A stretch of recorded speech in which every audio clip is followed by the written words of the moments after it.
va demander aux patients de bouger les yeux et pas n'importe comment et n'importe où. On va leur demander de les bouger dans une certaine direction en fonction de l'endroit où ils seront le plus efficaces.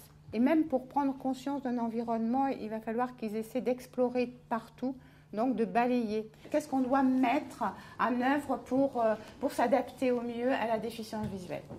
Voilà. Avec la vision périphérique. En fait, tu as décalé tes mains sur la gauche. Ouais. Donc on a essayé de mettre en situation des personnes non déficientes visuelles avec des lunettes de simulation pour qu'ils se rendent compte de ce qu'est la déficience visuelle. Les lunettes ont permis de montrer plusieurs types de déficiences visuelles.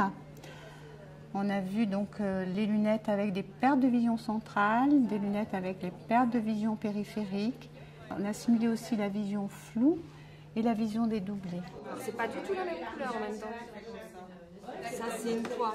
Il y a d'abord vraiment une découverte de la complexité de ce que veut dire la déficience visuelle. Pour moi, déficient visuel, on ne voyait pas pour un bar où on voyait un peu de lumière. Là, l'atelier avec les lunettes, on s'est rendu compte de toutes les difficultés qu'on pouvait avoir et de l'hétérogénéité des difficultés.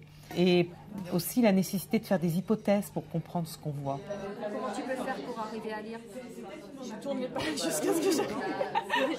C'est toujours la même taille. Oui, mais du coup, il faudrait que je me rapproche. Voilà. Là, je pourrais à peu près. C'est ça, il faut trouver la stratégie pour compenser. Il faut savoir que votre doigt va être au milieu, ça va vous aider aussi à savoir que vous êtes au milieu. L'objet, c'était vraiment de faire connaître la déficience visuelle et tout ce que ça a impliqué dans la vie de tous les jours, dans la communication, dans la perception de l'environnement et dans la façon d'agir au quotidien. Ce qui m'a le plus marqué, c'est ce que je vais retenir, je crois, c'est cette vision avec les lunettes floues, où à la fois j'avais l'impression de percevoir les choses et à la fois j'avais été dans la capacité de comprendre ce que je voyais.